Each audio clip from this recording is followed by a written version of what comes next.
right, we are live. I am going to share the link on Twitter and I will DM it to you to share as well. Hello, first-time viewers. We're just waiting for a few more people to get in here.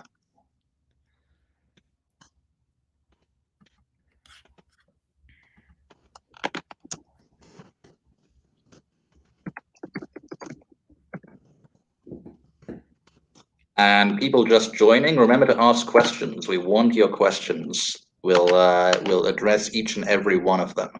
Just make sure you post them in the chat. We're going to start in just a minute.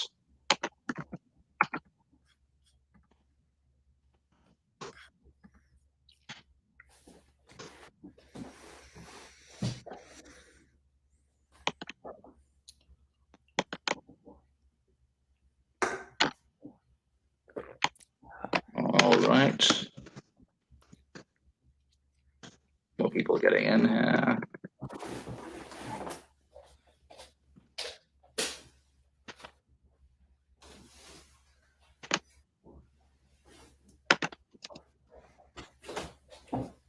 Like more official there.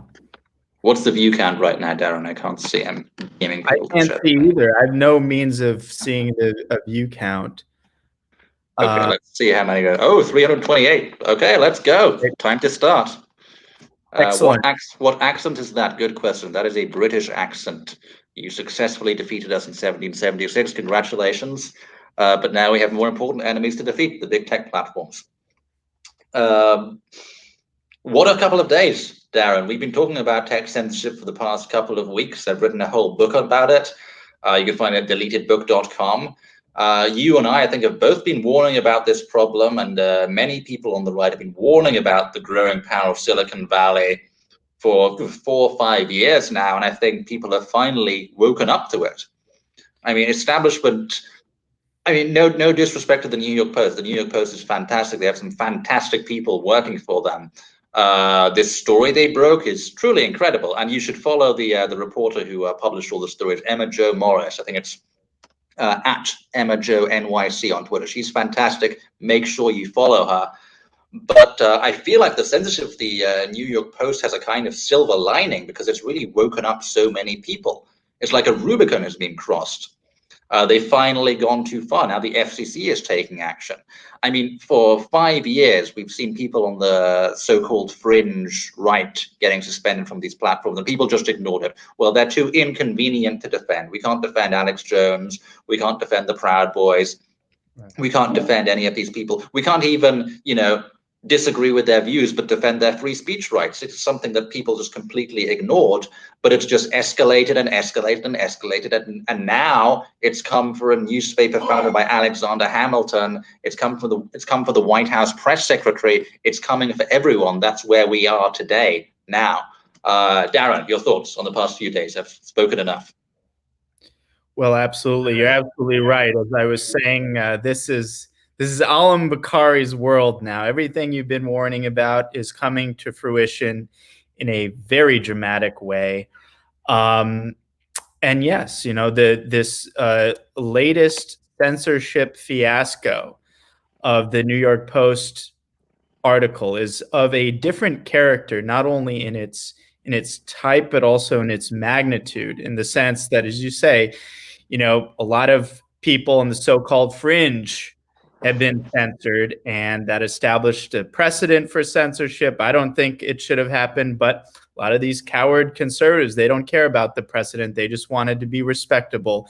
And now you have a case. And again, the New York Post story is an explosive story, but it's actually a very it's a story that appeals to normal conservatives in an election year. It doesn't involve any of the the more sensitive topics about race or gender or weird conspiracy theories. Nothing like that. It's almost like tailor-made to tap the hornet's nest of just mainstream conservatism at just weeks before an election. And so it's really interesting. And the FCC action of Pi, that that gives me some degree of optimism. We'll have to see how it actually plays out, but we're certainly at a period of equilibration. There's simply no hiding behind illusions anymore. That either means we're equilibrating to a completely kind of overt totalitarian system where the left doesn't even need to pretend like we're a free society anymore, and they just get away with it. It could mean that, or it could mean that they went a little bit too much and too soon, and that this was actually a dramatic miscalculation on their part, and they failed basically on two dimensions. They weren't able to effectively suppress the story. In fact, they amplified it dramatically. And I'll just interrupt you briefly there. That's an important point, because it doesn't happen every time. Some people assume it happens every time there's a Streisand effect. That's the sort of sociological term, I guess, for when you try and censor a story, you try and censor information, and the result is that the information spreads more widely. That actually doesn't happen all the time. Lots of small people get censored. No one notices. That happens so often, and many of the people getting censored don't have a large media presence. This time they tried to do it to the New York Post. Big mistake. They ended up amplifying the story. But sorry, I interrupted you. Go on. Yeah, and so it's really, that you could say that they turned up the heat a little bit too much, and the proverbial slow boiling frog jumped out of the pan, and now the frogs are angry, to extend the metaphor. That's sort of the optimistic take, and I think there is a certain element of truth to that. But the other side is simply that people's attention spans are so short, and that even an outrage as big as this is quickly forgotten. And even as the entire political world was kind of seized with this profound outrage, what happened right under our noses, that probably much fewer the audience knows about, is that the entire YouTube just nuked the accounts of just about every QAnon aligned channel, amounting to millions and millions of subscribers. And the pretext is actually very interesting. The pretext isn't like there's no official group called QAnon. It's a vague term, and basically they formulated such that they had very broad discretion as to who they can censor. Effectively, good point from Michael, by the way. There are many angry frogs at the moment. Right. But you're absolutely, they're getting away with so much under the radar. Just the other day, completely missed by most people because of everything that was going on with the New York Post and the White House press secretary getting censored, the Trump campaign kind of getting censored as well. Facebook deleted the page of an entire political party in New Zealand just a few weeks before their elections. And their excuse, well, this party is run by conspiracy theorists. That doesn't matter. It's up to the voters. Facebook can't just intervene in a democratic election a few weeks before the vote. It doesn't matter how crazy the candidates are. And you touched on an interesting point earlier, by the way, which is that in the past, many of the incidents of censorship related to issues of gender and race, or conspiracy theories, or other things that people felt icky about. They didn't want to get involved in, and that's wrong, by the way. It used to be perfectly normal for people to say, "Look, I disagree with what someone is saying. I'm not in full agreement with them, but I'm going to defend their right to say it." People don't say that anymore, except on the right. And even on the right, establishment conservatives wouldn't come out and say those very basic words, "I disagree with what they say, but they shouldn't be banned from social media." It was so difficult for senators and congressmen and all think tanks, anyone else you can name in the Republican establishment, to make that simple argument. So their failure led to the current situation where we have the New York Post getting censored, the White House press secretary, and the Trump campaign. They got us where we are today, and finally taking action. The question is, will it be enough? Is it too late? We're only 2 weeks away from the election. Big tech putting their thumb on the scale for the past 4 years. Right. And honestly, Dan, I got to tell you, if Trump loses on November the 3rd, obviously, you and I both hope he doesn't. But if he does, big tech manipulation will be a big part of the reason. Google adjusting their search results to make sure undecided voters never see a conservative article, adjusting their YouTube results to make sure that pro-life videos never show up in searches for abortion, or conservative and libertarian videos never show up in searches for the Federal Reserve. We actually proved they did that on Breitbart News. We leaked their search blacklist. Twitter suspending every dissident conservative, Facebook doing the same. That'll be a huge part of it. There's suppression of what was an extremely powerful online grassroots movement, perhaps the most powerful one in history. They completely killed that over 4 years. And I think if Trump loses, that'll be a big part of the reason why. What can we do to fight them? American far arts. That's a good question. What do you think about that, Dan? What can we do to fight them?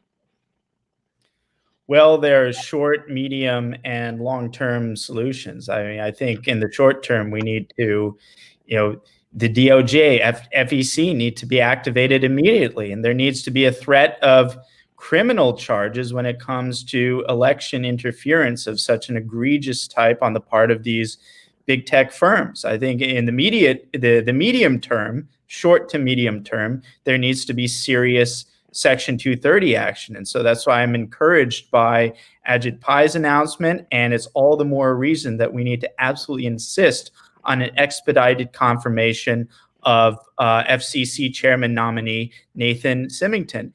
In the longer update on that, I'll just interrupt you there. Update on that. The Commerce Committee has noticed the hearing. Do you know what date they picked? Let me find it. They have announced a hearing for Nathan Symington. After the election, yes, you're correct. More than a day after the election, Tuesday, November 10th, 2020. Well, that's so not in time for the FCC to do anything about big tech censorship, although they really should have started doing something about it 4 years ago, not 3 weeks away from the election. And the same goes for Republicans. I don't want to diss all Republicans. Some have been very vocal on this. They have moved the issue forward.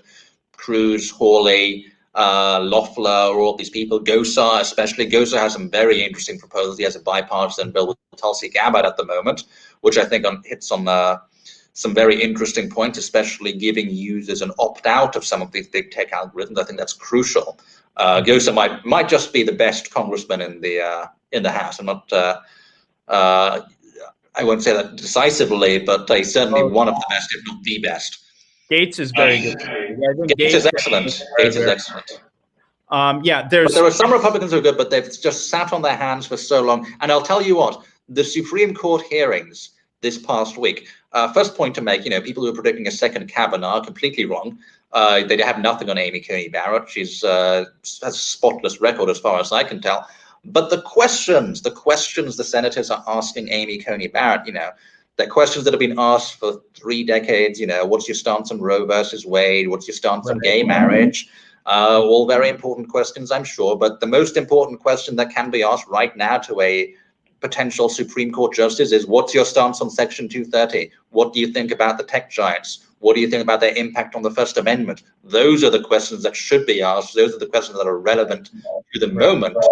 The fact that lawmakers are not asking those kinds of questions suggests to me they haven't really understood the magnitude of the problem.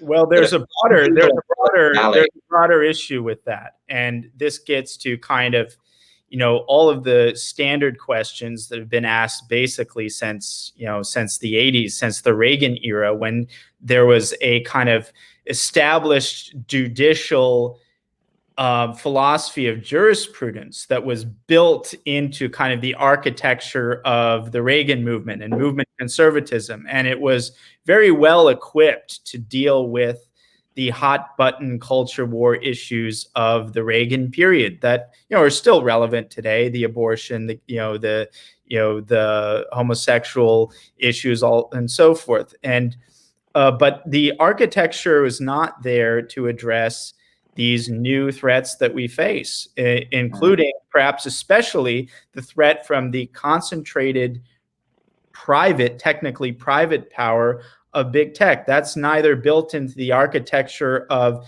conservative jurisprudence necessarily, hence the lack of questions that you drew attention to, but it's really more generally not built into the ideological architecture of conservatism. And so you still have these people who don't have the vocabulary and the concepts to deal with the fact that you have these huge corporations who control an overwhelming share of political discourse in the country and are censoring over half of the country in terms of where their opinions are. And the conservatives, a lot of them still, sadly, pathetically, don't have the vocabulary, or one might put it, don't have the software updates to effectively deal with this pressing issue.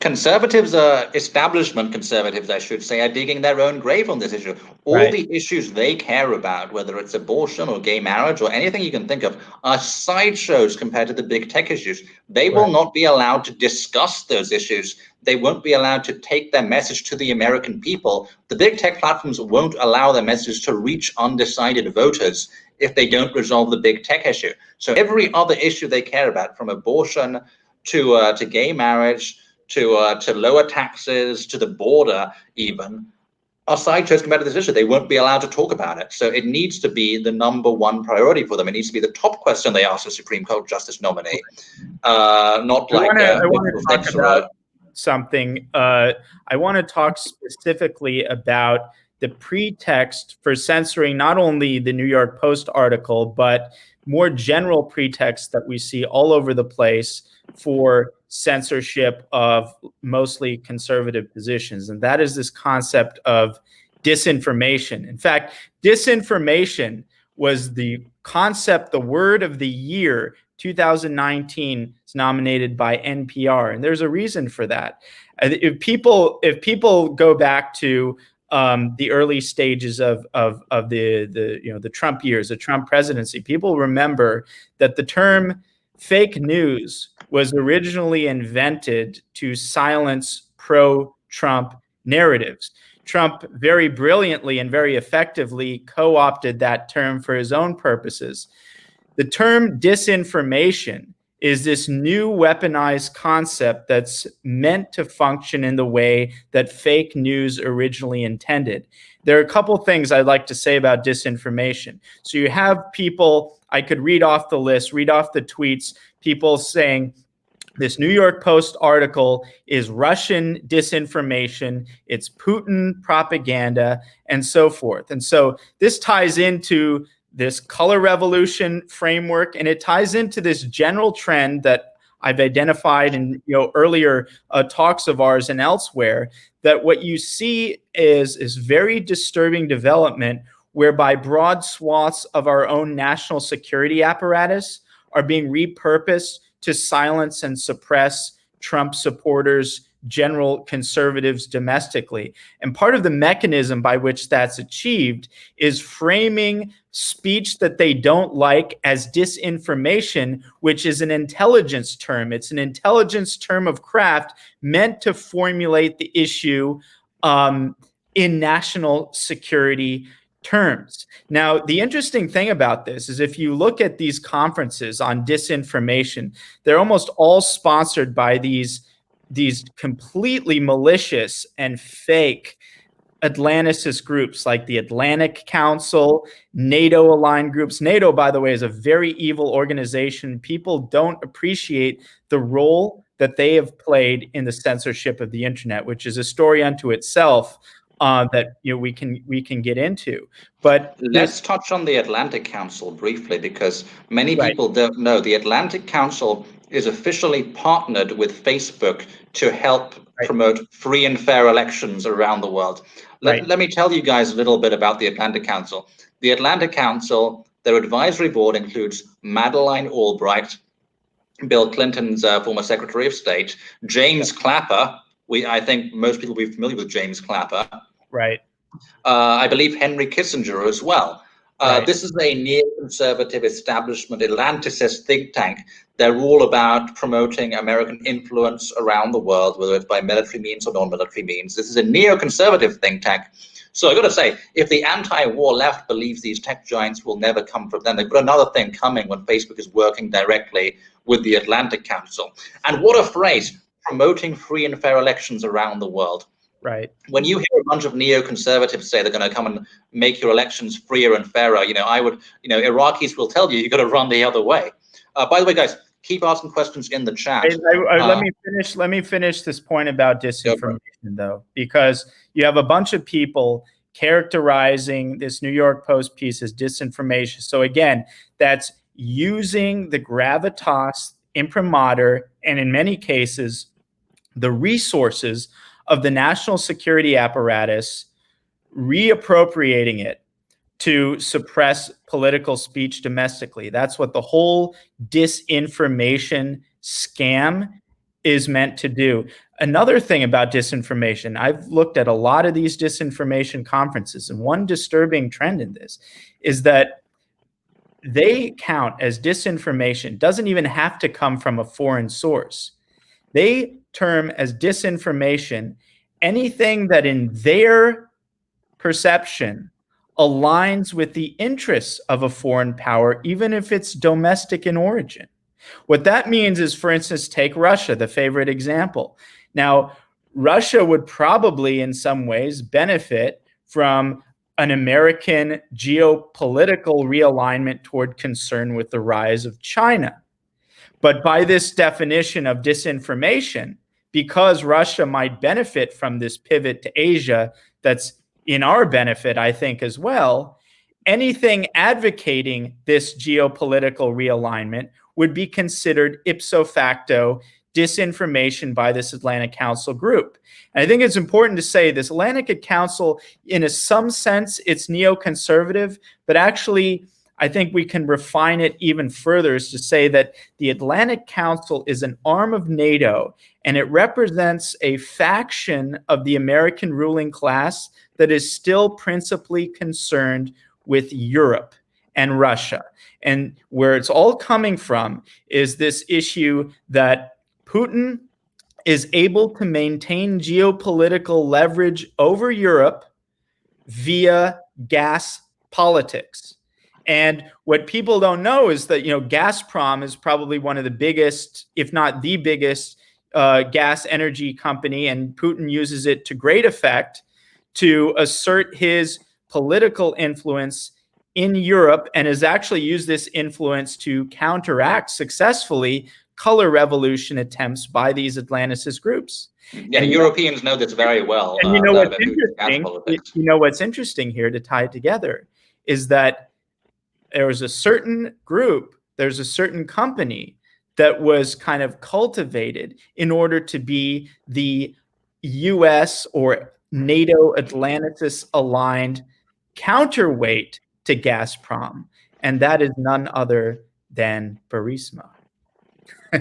So in fact, there's a whole puzzle here, and I'm going, if people aren't following revolver.news, you better do it, because there's going to be some absolutely explosive stuff coming out about the story of censorship of the internet, but also getting into energy politics and so forth. Revolver.news is so threatening to these color revolution professionals. We were actually featured in the New York Times the other day in a remarkable piece. I don't even remember the woman's name, but the piece it invoked this concept we've been talking about, disinformation.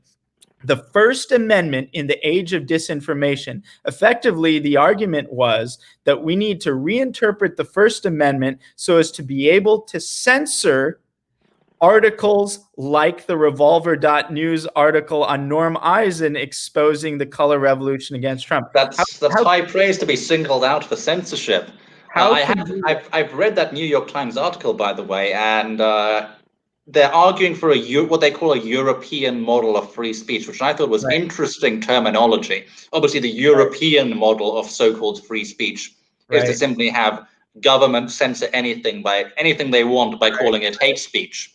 Or calling it, threatening to public order or public stability. That's the terminology. Really embarrassing. Like I would say, at least treat us like adults and call it the Chinese model of speech. At least be a little bit more honest about it. Don't. Yeah. And the final thing, there's so much to say, but the final point I really want to squeeze in about disinformation, this is really, really important, is by characterizing something as disinformation, they're able to skirt around the question that I would think is kind of important as to whether or not the claims are actually true. The to call something disinformation and dismiss it as disinformation deliberately obfuscates the question as to whether it's true. It doesn't matter if it's true. They say, oh, this is Russia propaganda. This comes from Russia. Of course, that's ridiculous. But even if it did come from Russia, about the WikiLeaks stuff, even if it did come from Russia, which is ridiculous, if it's true, who cares? The term disinformation is meant not only to censor us, it's meant to rob the importance of whether something is true or not from our discourse. Doesn't matter if it's true or not. What matters is if it's aligned with narrative. And the concept disinformation perfectly encapsulates that. It's very dangerous. It's very Orwellian. And it's the new weapon that they used to shut you up. It's misdirection, because in the debate, the debate becomes not about the story or the facts, but whether it's misinformation or not, whether it's hate speech or not, whether it's fake news or not. All these terms fulfill the same purpose. You're so right. And look, I'll tell you a quote from an insider at Facebook. I quoted this in the book, Deleted. Check out the link above. But what he told me was that the people who pushed for Facebook's efforts against misinformation, against fake news, against so-called polarization and to promote election integrity, this whole myriad of terms that emerged conveniently right after the 2016 election, the people who pushed for that were the most anti-Trump people at Facebook. Of course. And you look at the people who staff these initiatives now, the anti-misinformation experts at Facebook, they're all from the deep state. We exposed one of them at Breitbart a few months ago. She worked at the CIA for 10 years under John Brennan. Right. And she had a Black Lives Matter banner in her profile picture. So she was part of the woke left, and she was part of the deep state. That's what we're dealing with. They're one and the same. That's the thing. The deep state, the bureaucracy, the national security bureaucracy, and I think it's almost better to think of the left as an extension of the national security bureaucracy than the other way around, actually, at this point. And again, the crucial trend that people are seeing, the number one threat that we're seeing, is the increasing weaponization of our national security apparatus and vocabulary in order to suppress domestic speech and the energies associated with the victory of Donald Trump. The whole national security apparatus is being marshaled against this. And this disinformation concept, which is a term of craft that comes from the information warfare offices of the CIA, of the State Department, and of their aligned NGOs associated with NATO, associated with the National Endowment for Democracy. All of these groups are very evil groups. They pose an extreme threat to the liberty of Americans. And again, we need to graduate from thinking of things simply in terms of left and right and confront the deeply disturbing reality that our own national security state has, for the most part, turned against the American people. And big tech is the biggest weapon they've ever had. Keep in mind, these deep state guys, they work in intelligence. Imagine the KGB or the Stasi with the power of Facebook or Google, the power to know everything you're interested in, everything you've ever read, every website you've ever browsed. This is an enormous amount of power. They know exactly who the undecided voters are. They know exactly who the conservatives are, who the liberals are. They can use that power to swing elections, and they are using the power to swing elections. They've cut off undecided voters from stories that challenge the narrative. That's what this New York Post story is about. Because the New York Post story was so viral, such a bombshell, they had to censor it completely to stop it getting out. With smaller stories, what they do is they simply make sure that no one sees it in their Google search results, or no one sees it at the top of their Facebook feeds. Right. This is how it's a machine for manipulating people. It's a machine for putting their thumbs on the scale of elections. And it doesn't just have effectiveness here in America. This is the important thing to remember. Everywhere where Facebook and Google and these tech giants are dominant is an area where they can influence. The deep state is salivating at that kind of power. That's why the Atlantic Council is working with Facebook. Of course, they want the power to influence elections around the world. They've never had this kind of power before. So that's the situation we're dealing with. A handful of insane far left people in the San Francisco Bay Area suddenly, very quickly over the past 5 years, have acquired the power to put their thumbs on the scales of elections all around the world. It's amazing how fast that happened. And it's digital totalitarianism. People need to learn about it. They need to read about it. And the big test will be this election. Can they get rid of Donald Trump? Are they that powerful? I certainly think if he loses, we got to start looking at big tech. That'll be the reason why. But it might already be too late by then. Right. It's very disturbing, very true, and it's we're entering a very, very interesting stage of basically kind of global awareness, because again, I think we're at an equilibration point. I think we're moving from a persuasion model to a coercion model, at least to the degree that I think the corrupt ruling class has increasingly comfortable with dispensing with the illusions that once kind of governed the public justifications of their own institutions. Now they're willing to act overtly in a way that they hadn't before. And whichever way we go, we're equilibrating away from this illusion of the United States as this kind of free society, this free democracy, whatever it is. It's not that. It hasn't been for a long time, but I think now people are starting to realize it. And so that's why I really like your title, is The Mask Off, because now in the era of COVID, which is this unprecedented consolidation of power, the standpoint of the ruling class, and masks are involved in this, so they make us all wear masks. But in this metaphorical sense, the mask is slipping insofar as the nature of the society that we live in, the nature of our country and its true power structure and how it's really governed. As you pointed out, we're in an oligarchy, and that's becoming undeniably clear. And so there's a certain clarity that we gain even as we move to this kind of new phase, and perhaps like very dangerous and even dystopian phase, but this new phase in our politics that we all need to learn how to navigate. So many people in the chat are saying dismantle big tech, break up big tech, and I certainly understand that instinct. I want to get to some of the comments in the chat, but many people have said this. I very much understand that instinct. But the thing you have to remember is that these tech platforms, as they were initially conceived, were actually a huge benefit for conservatives, for people who wanted to challenge the narrative. They allowed you to get the message out there around the mainstream media. They allowed truly organic political movements to emerge, which was extremely threatening to the political establishment, to the foreign policy establishment. They suddenly couldn't control politics anymore. And that's why these tech platforms have had to be brought under the control of the establishment.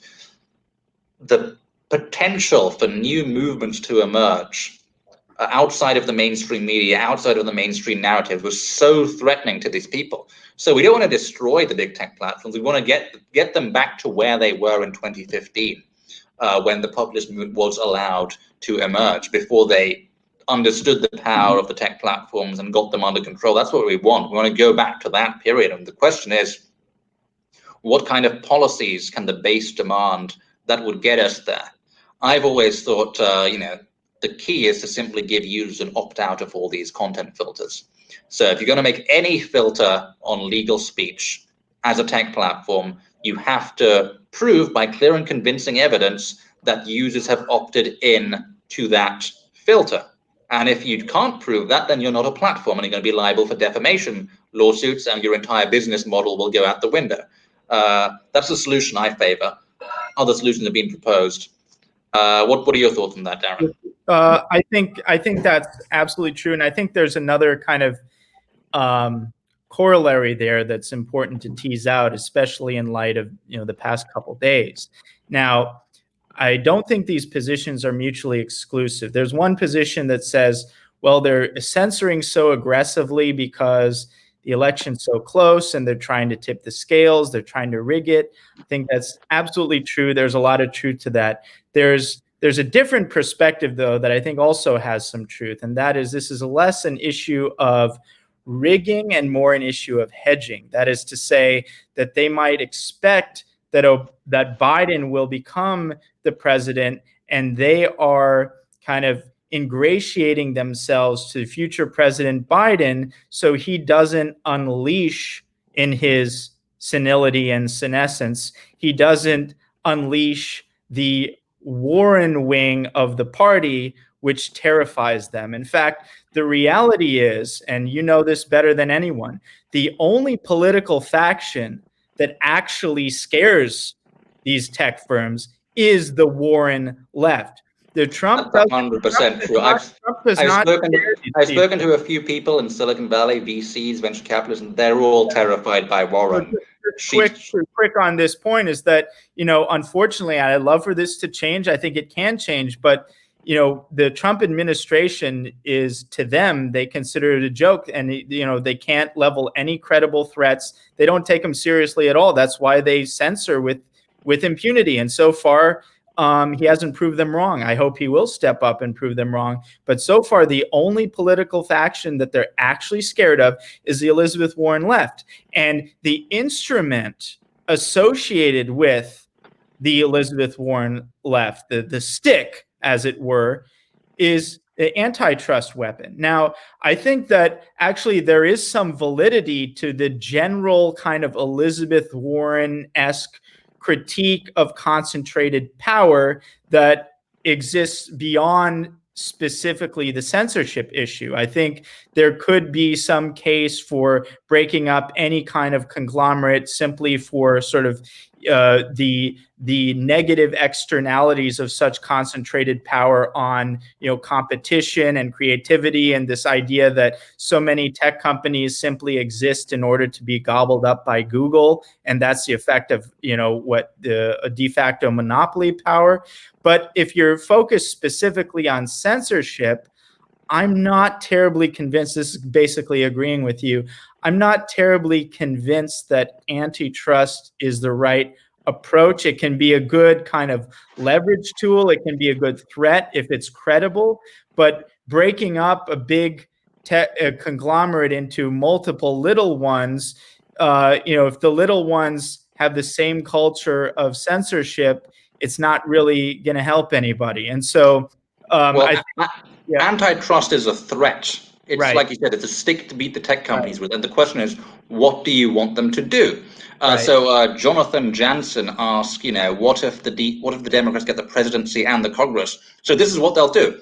They'll use antitrust and other forms of executive regulation as a stick to get the tech companies to do what they want them to do. And what they want is more censorship. Exactly. So antitrust as a weapon is, potentially a positive tool in the right hands if you can get them to censor less. But if you're a Democrat wielding that power, they're going to censor even more. Right. This is the funny thing, and this is the double-edged sword of any leverage point, including 230, is that both 230 and antitrust are in a way that they could be used as leverage tools. But the leverage tool is going to be more valuable to the side of the issue that can have more credible threats to use them.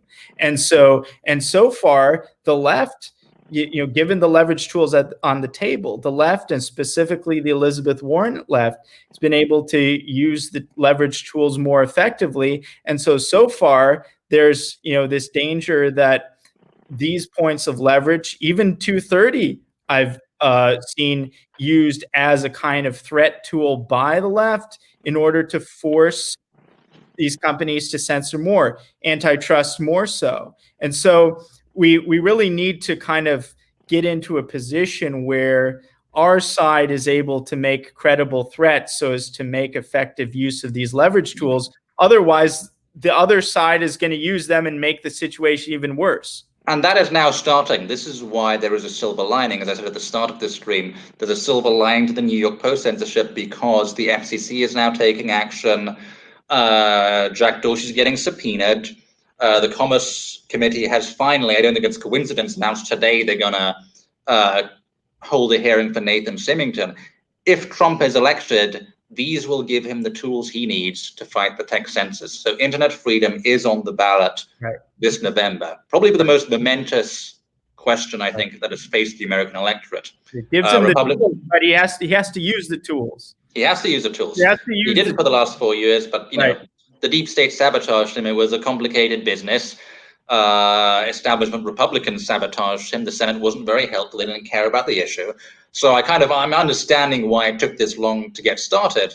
But I certainly do. I do see some hope in a second term Trump if he gets there. If he gets there, that's the question. Will big tech steal the election? The thesis of my book, by the way, is that they will steal the election. They've been doing it for 4 years. He is the most powerful communications technologies ever devised. Sources in Facebook and Twitter and Google say they've been doing this for 4 years. In fact, they're so alarmed by the threat to democracy that they put their careers on the line to come forward and warn the American public about this.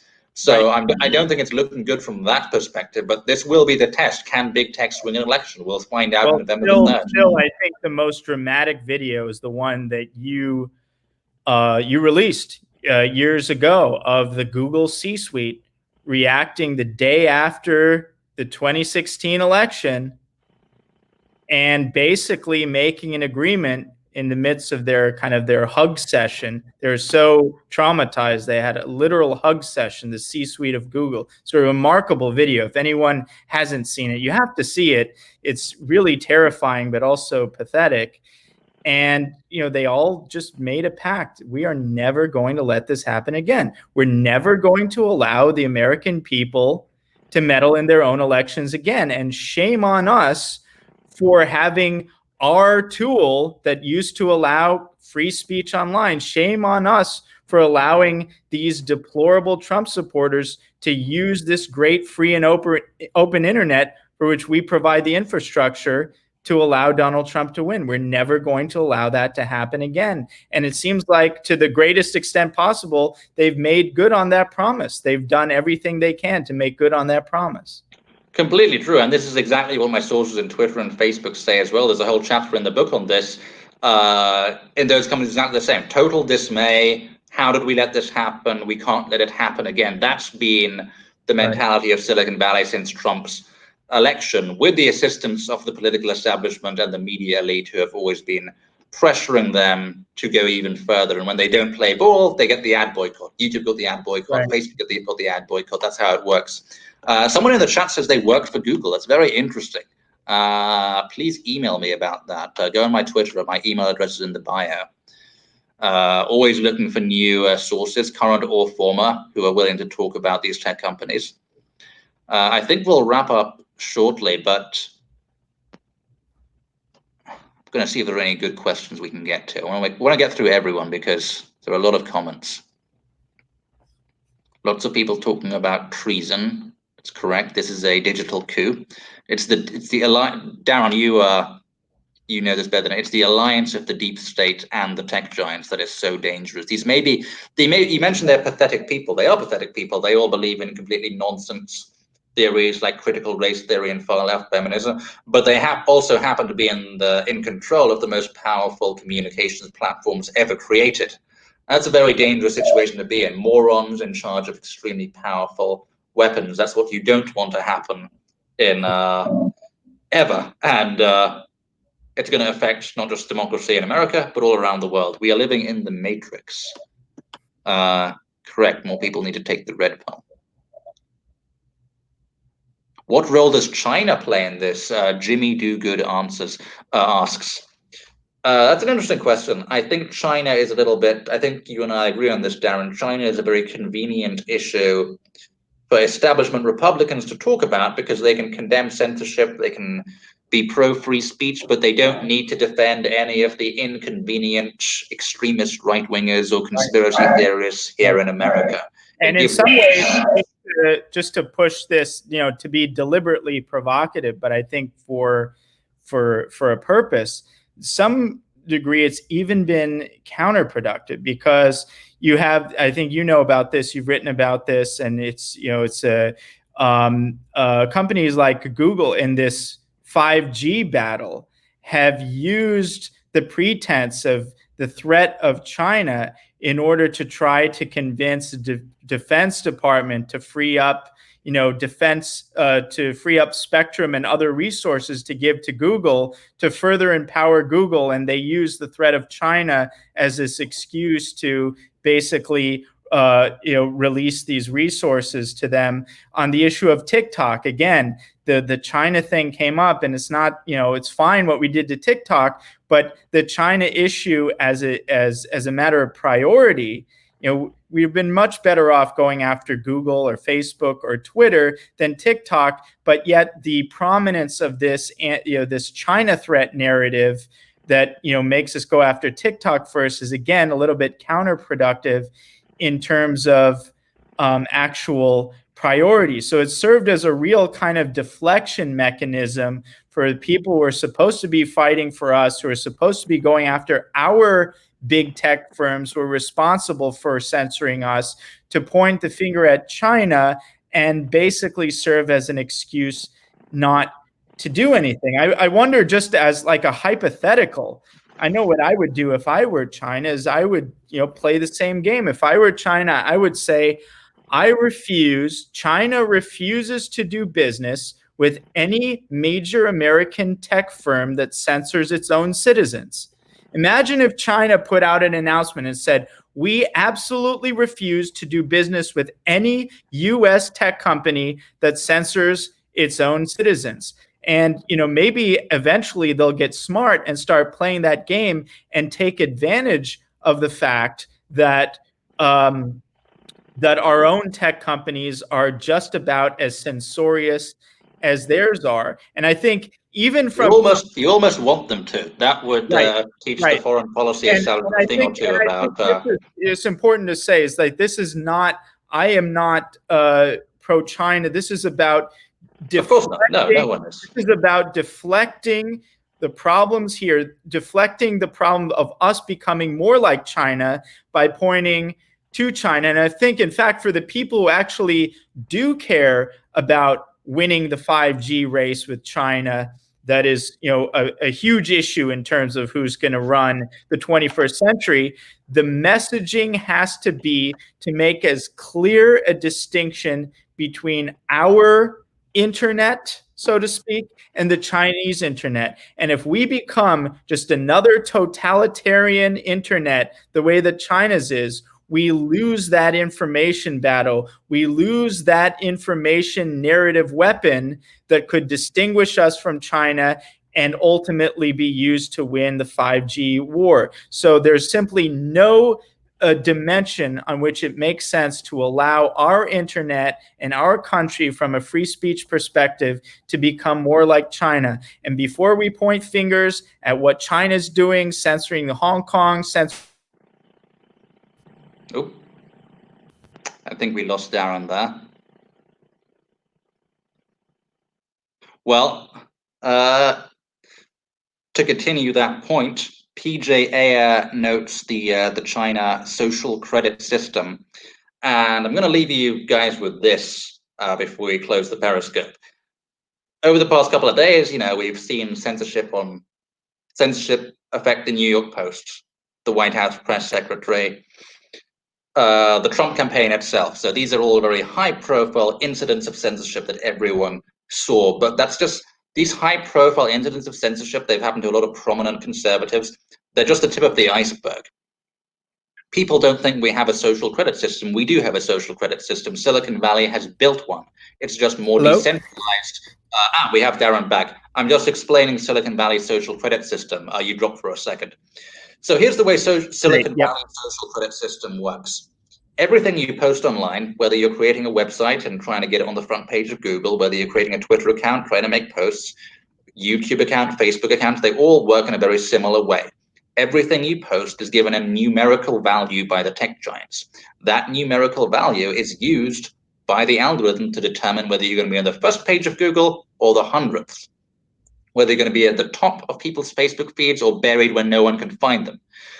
And it used to be the case that the things that would determine your numerical value, which you can't see, by the way, they're not transparent about this, is things like, are you posting links to websites with malware, with viruses, with spam, with illegal content, with unsafe content? That would lower your score, and that's pretty reasonable.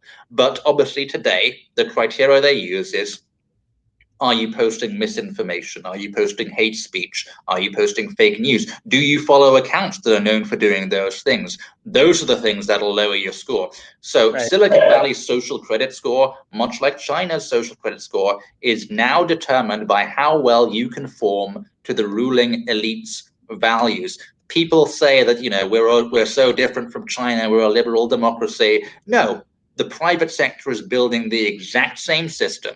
And unless American politicians get a hold on it, we will become China. It will be a thing. China is not good. We don't want to become China. But before we start, trying to fix China in China, we've got to try and fix the growth of China-style policies in the US. There is one important difference between the censorship in China and the censorship in the United States and the West. And it is this, that China censors political expressions that vitiate the pride of China and the Chinese people, whereas in the US, they censor expressions that celebrate the pride of America and American people. So in a way, our censorship is even more malicious and perverse than China's. It's certainly very strange. They're trying to criminalize national pride. It's a very, very strange phenomenon, Right. this pathological guilt. It's a very Western thing. I don't think other societies have it. But Unique anyway, to us. It's unique to us. Very unique. Someone should write a book about that. But anyway, we'll leave it there. We're on 51 minutes now. Fascinating discussion. We're gonna find out in a few weeks just how powerful these tech censors are. I hope, and on election night we should do it on one of these periscopes. Absolutely, absolutely. To be continued. Okay, thanks for everyone's questions. They were great. And person who worked for Google, please get in touch. You'll find my email in my Twitter profile.